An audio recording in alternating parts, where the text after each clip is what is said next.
Gary, what do you think is going to bring mass adoption to Pulsechain? That's the Uh, question. Like, you let's want to just have a honestly like me answer? and you. I just want to have a conversation between me and you. Like, I'm following you. You're not following me, but I respect your opinion. What's going to have mass adoption on Pulsechain? Um, my opinion is the efforts such as ABIT, RG3, myself, we're all speculators, but we're at conferences, we're at events, we're meeting people that are not inside this community. We're hashtagging, sure, we're on Twitter, great. Those are nice. And it's basically a repetition of the same things we've been doing for 3 years, 4 years. So I think I hate to cut you off. I don't want to cut you off or anything like that.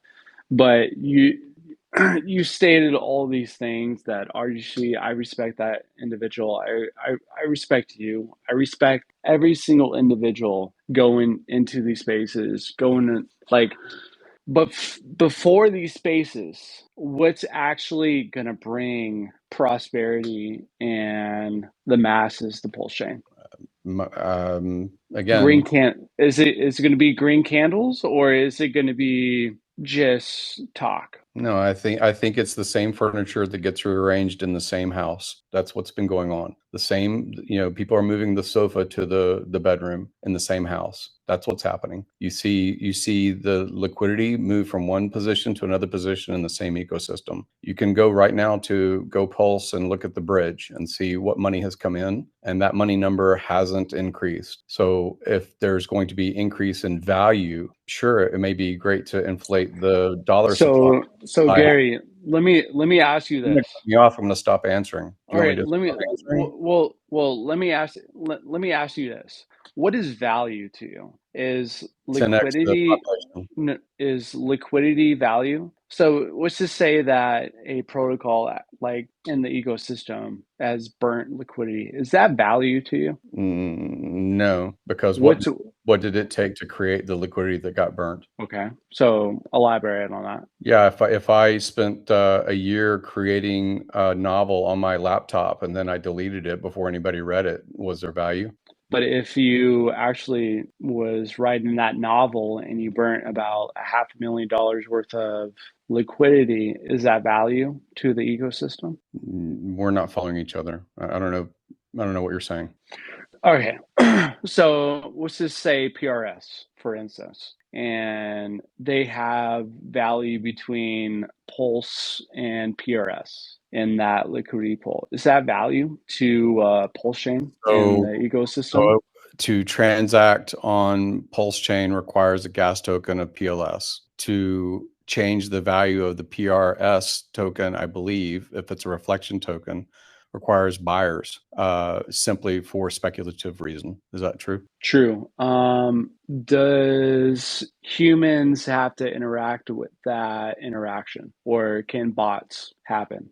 You're getting too philosophical. You're asking the question of if a tree falls in the woods and nobody hears it, kind of question. Doesn't make any sense.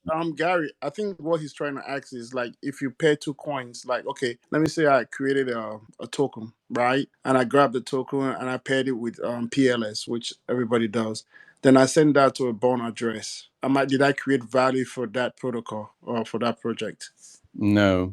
So my opinion, which is not right, not wrong, it's just my opinion, and it's how I'm operating my speculation, I guess, in the system, is that there are dollars that are linked to ERC20 or PRC20 tokens. Those are buying of services and goods in the world that we live in. That is the value. When you look at PulseX and you look at the farms and you say there's 20 something million in Pulse chain paired with PLSX token, that pair, that LP pair, is that really dollar for dollar? No, it's based on PLS paired with USDC or PLS paired with DAI. So really the collapsed value is really only the stable coins. And the only reason that people are they buy in speculation, which makes sense because we're hoping that Hex has more value in the future than it does currently. That's why it's willing to be staked. People are delaying their gratification with the hopes that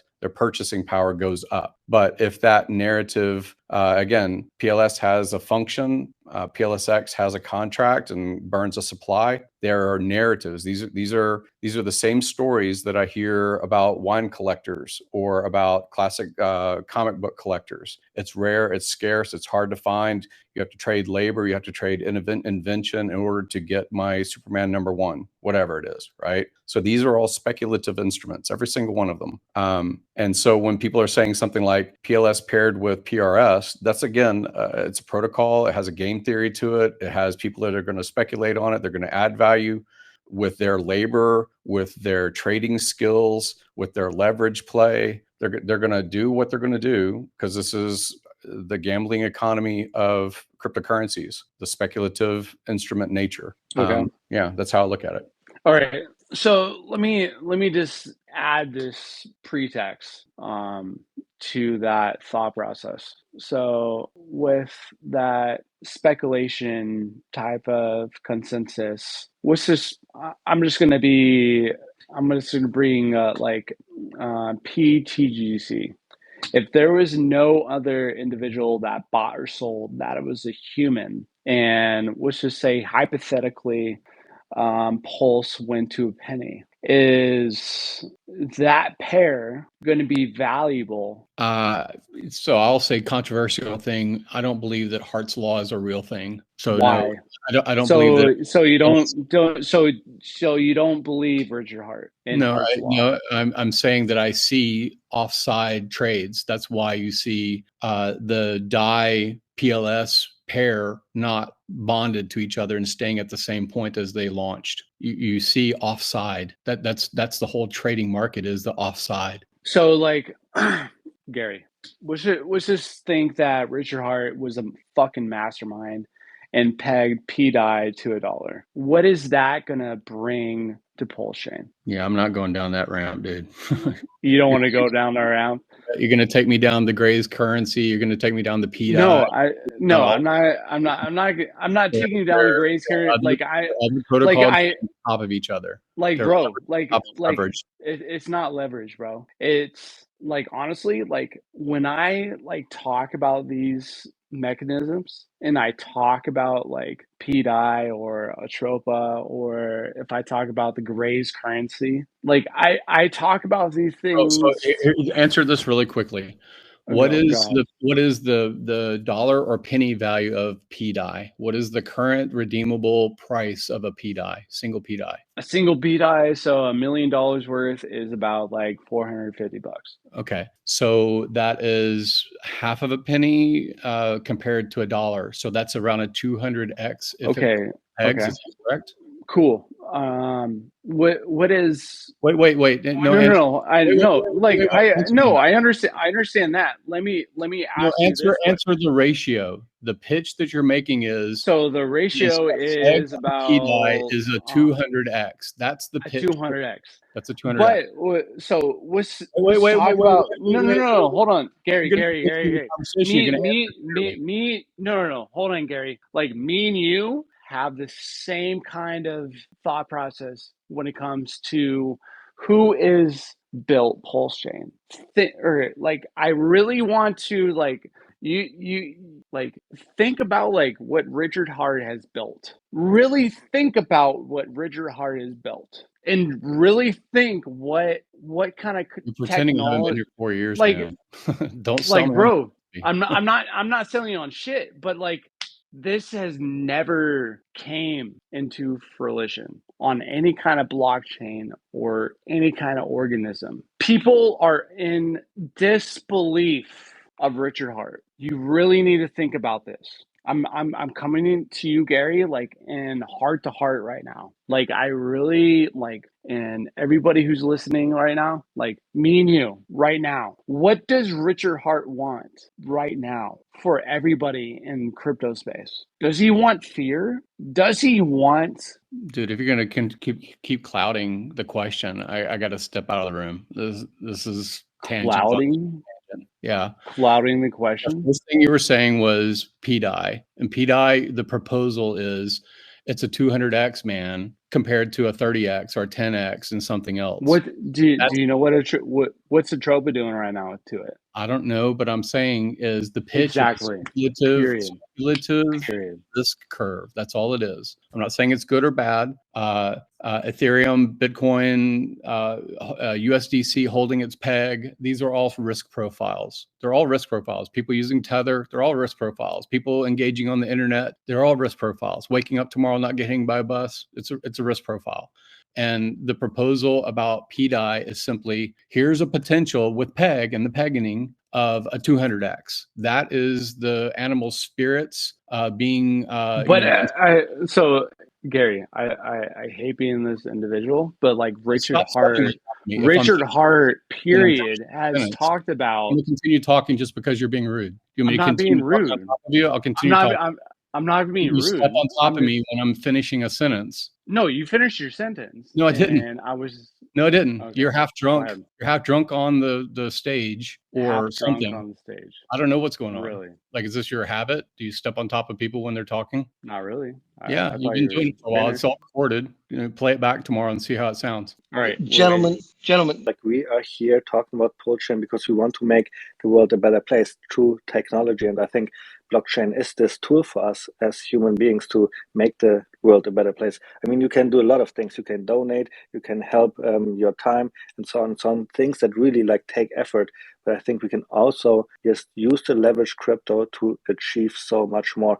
And that's why we are in Pulsechain, right? Building, showing interest in all of those different segments. You were just mentioning Hex because mentioning like Hex is for us like the engine fusion, right? Like there's where the power is coming from, where all the financial energy is fueled by the hexagons having a huge part of Pulsechain. Of course, we're bringing new people in and so on and so on. I have the feeling everything is going accordingly, even though the price has just dipped like crazy. We haven't seen that for quite a while, but I realized that is just crypto. And you know how I like to see it?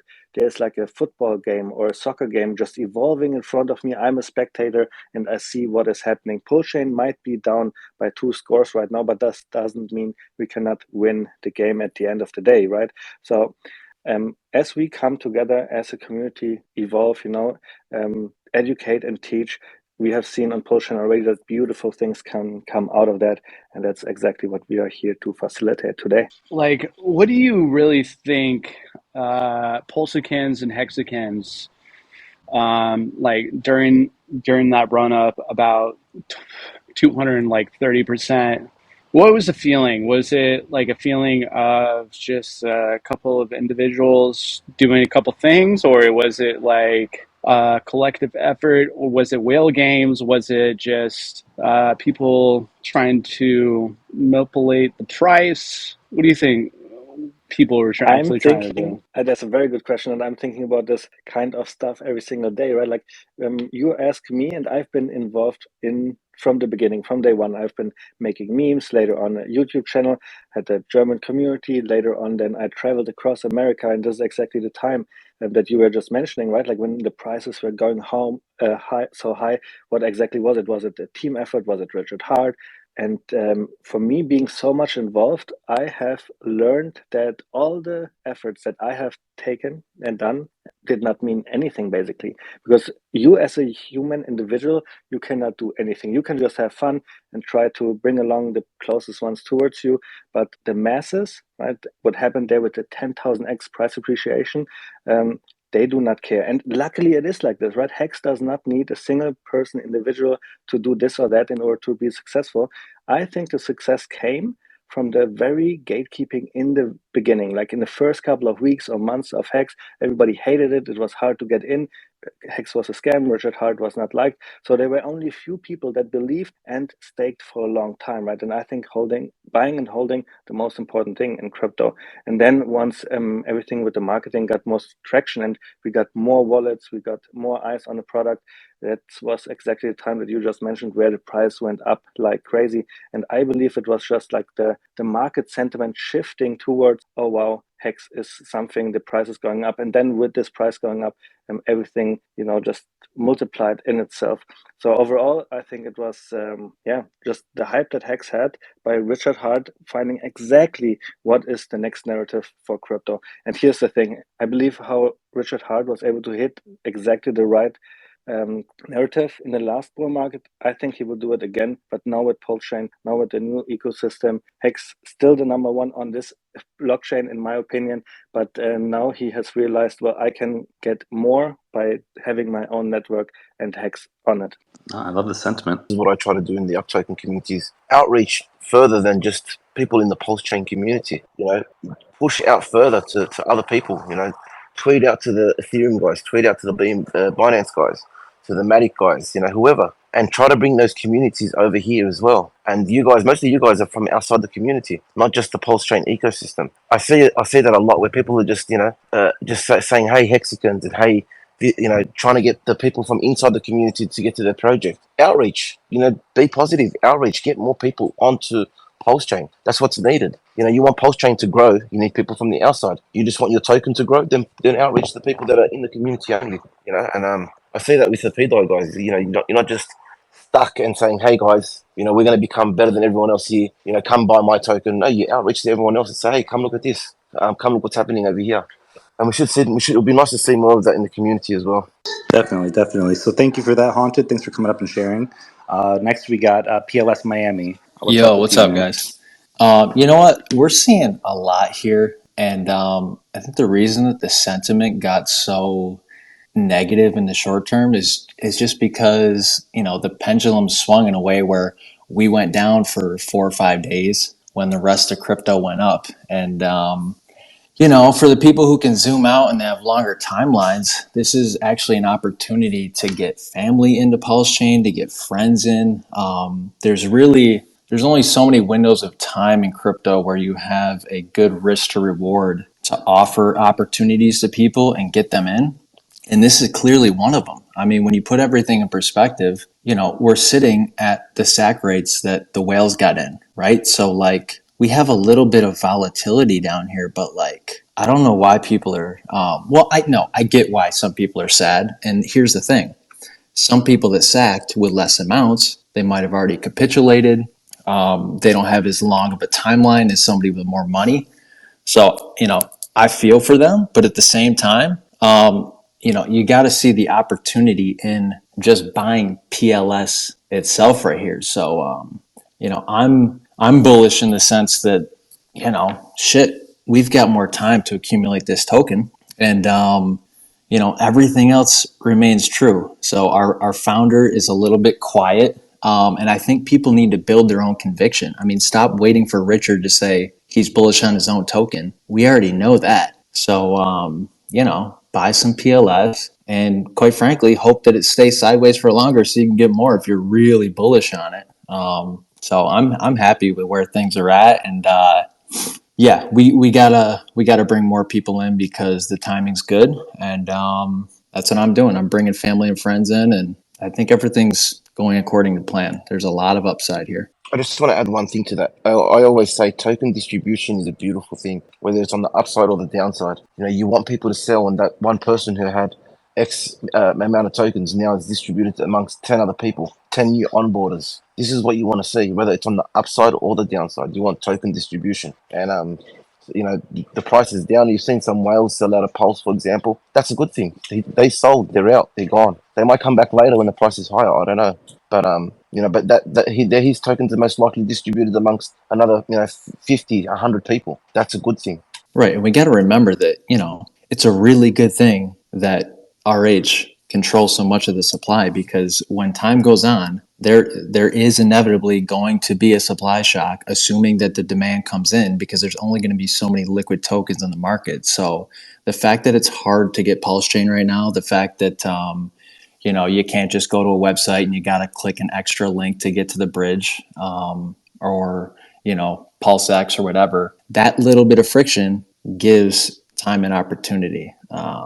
So I don't know, man. I mean, there's a lot of money coming into the crypto market because of the Bitcoin ETF, because countries are having to compete for it, the whole bit. So the whole market's going to get flooded with liquidity, and there's no chance in hell that Pulsechain and this whole ecosystem doesn't benefit from that. So we just got to, wait and keep putting capital in. Definitely agreed on that. Quick comment: when we refer to Pulsechain, we should not say Pulsechain's under any issue or problem with the authorities or regulatory bodies, kind of like what you just mentioned. Of course, Richard Hart himself is in a little case potentially, but hasn't been served most likely. But saying that we or the Pulsechain community are having problems puts it in an entirely different light. So I would just change your wording a little bit there. Okay. Hey, just as while I'm listening, I keep hearing. I heard the speaker referring to the economy and how it's normally ran, and if I'm not mistaken, that's what we're trying to stay away from. That's how, as far as with the risk, that's how the economy actually is messed up right now. So I really wouldn't go that route. And essentially, what I'm hearing you saying is just printing money that's really not there, and that's a way to create disaster. I think you have a very valid point, but let's point out what we do want to avoid from the legacy market. What we want to avoid is that a group of people can just print infinite with our agreement, right?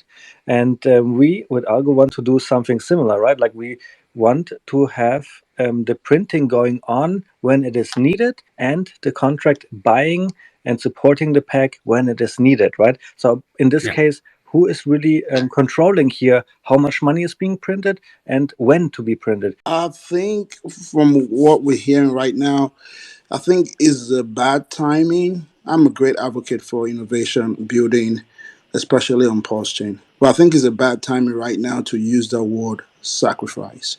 Number one, I think we agree with that.